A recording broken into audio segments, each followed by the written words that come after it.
Whether we like it or not, social media is a part of our lives, and it's most likely here to stay. We live in an age where digital is better and technology helps us solve almost everything. Throughout the ages, people were less likely to reinvent themselves. Today, we can do it at a click of a button, changing our Facebook settings and adding a filter. As simple as it sounds, however, the concept of identity in this new digital world has become a little bit more complex. Are we really who we say we are on social media? And what is our true identity, and what does it mean with the relationships that we form? We have interviewed various people about their experiences on social media and what it means to them, how they have changed, and what perceptions of their own identity do they have. George Herbert Mead's theory of social interactionalism argues that self appears through social behavior, or that social identity affects the formation of personal identity. We are here to reflect upon this theory through sharing experiences that people have had with new media. And darkness is all you'll ever know if I don't love you more.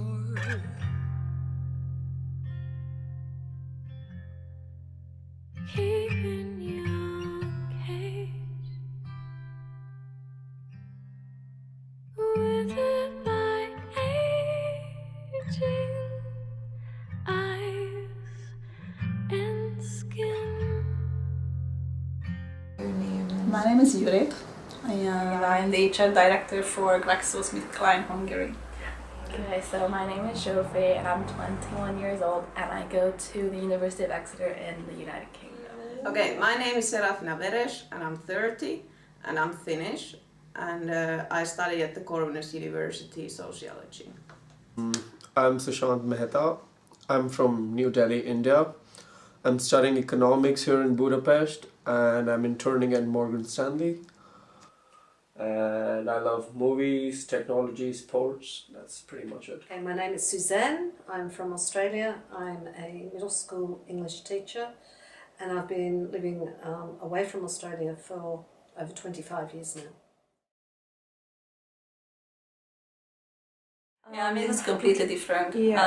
Because just the whole time horizon, I think was completely different. I mean that was a long time horizon thing, whatever the whole life, and now what I feel is that it's a really short span. So the whole thing you had to plan. I mean one thing that I see on your generation that you don't necessarily plan ahead because things are so instantly happening. Right. So I guess that would be the main difference for me, that you needed to plan, you needed to give it time, you needed to think ahead, and sometimes just wait, and things didn't happen. People were not there.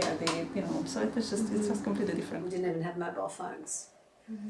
And if you were waiting for a boy to contact you, you waited by the phone and you waited endlessly for that phone call that might or might not ever happen. I think it was a good way. I think it gave you time to decide whether or not you really wanted to see someone, if you'd met someone. It didn't open up a world of possibilities because you were only really the only people you really knew were the people who were in your friend's social circle, in your school's social circle, in your university's social circle. You were unable to go outside of that.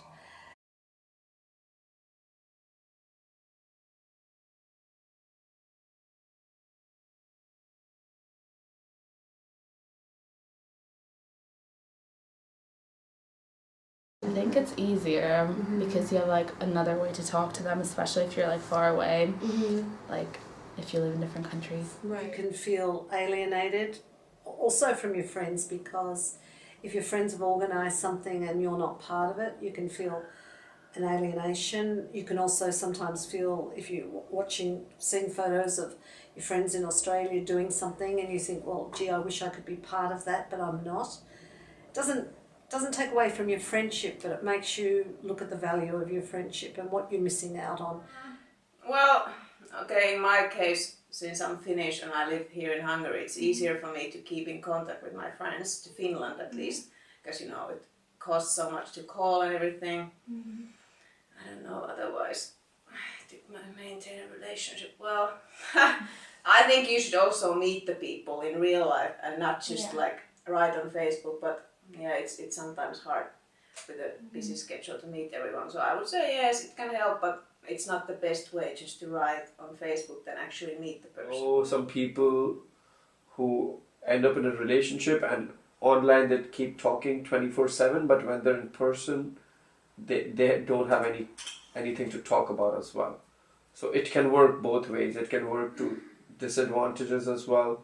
Like you end up doing all the talking online on WhatsApp and on Messenger, and then once you meet the person, you don't have anything to talk about. It happens sometimes.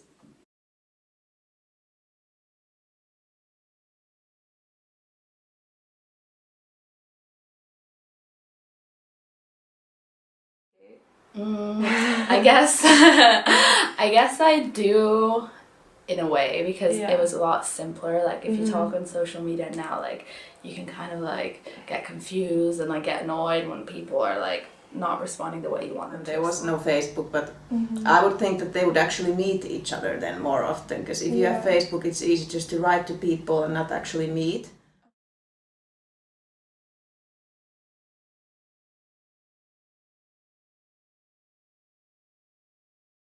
Was required to go out and meet people. It's not something I would find easy now, so I definitely wouldn't. I think in those days you were always planning ahead all the time, and you had to be really organised in terms of a group of friends. So you always knew that next Saturday night we would all be doing something, but you may not have decided exactly where or when. But there was more effort on organisation. There was more effort on visiting and communicating with each other face to face or on the telephone to make sure everyone was coming. It wasn't just an open invitation. So no, the speed of it, I would find the speed of it too much for me now. Do you wish that existed when you were younger? No. And why is that? Because I don't. I think it really simplifies how people communicate, and I prefer probably longer. I was a letter writer person. I really enjoy the language and the way how you write a letter and everything, and I miss that.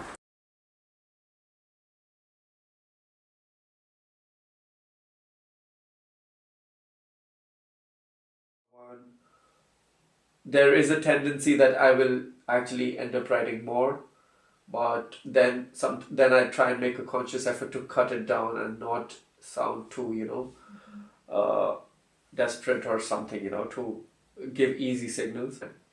So for example, if somebody says that I like funny guys, and I'll gauge myself, do I stand on a 10 or a 4 or a 6 in that scale? And I wouldn't necessarily say that I try to work more on that, but if I like someone and I know what kind of things that she likes, I'll obviously try and present more of that side of me. Okay. So, yeah, sort of that way. Okay. Yeah, that I think shows me to be a happy, confident, successful person. I'm not going to post something that shows me to be otherwise. So in a way, it's not the full picture, but it's a picture that people have come to expect. And again, as a teacher, and I have many ex-students who follow me or are friends with me on Facebook, there's a persona that they expect from me also. So I am very careful about what I post. I wouldn't say it's false, but I'd just say I'm selective in what I present to the outside world. Yeah, I was like, I like how you're like into some like this thing. Then I'd like make it really like obvious that I'm like into that. Right. But then if that's like something that I'm not, like I wouldn't want to like change myself to like fit the person. That people have the tendency to really, sugarcoat what they do and how they do, and it really annoys me, especially if you know that somebody is not like that, or that's not how they act, but they would have this rosy picture on Facebook. I don't like that. And sometimes it makes you sadder or more sad. Sometimes it makes you happy, thinking like what's happening, depending on what's happening. But it does have an impact. I wouldn't say that it's neutral.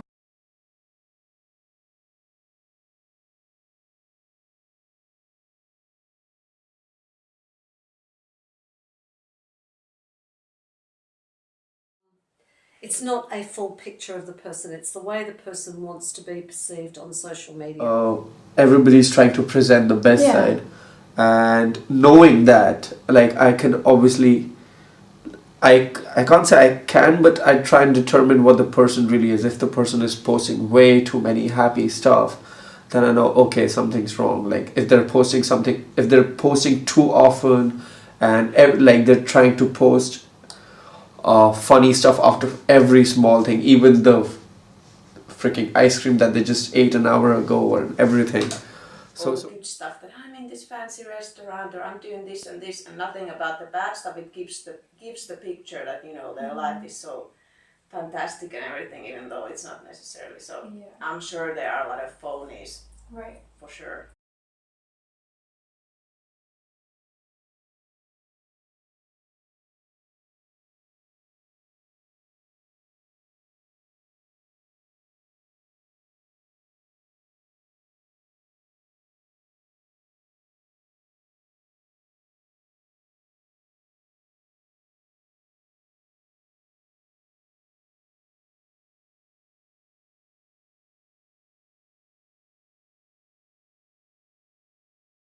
In correspondence with Mead's theory, we see such a parallel in today's new media world.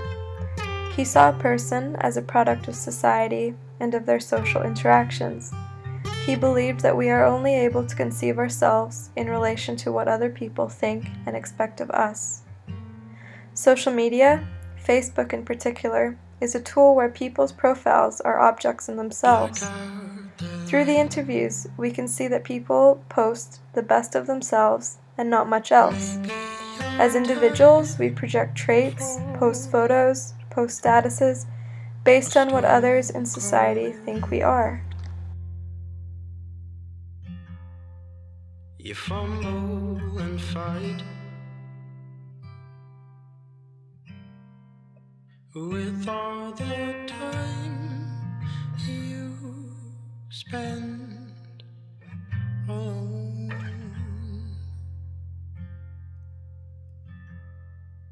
'Cause it's only fair.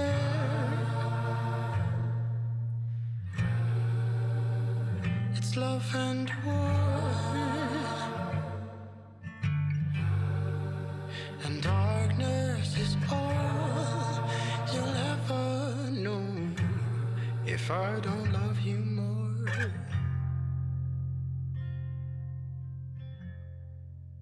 He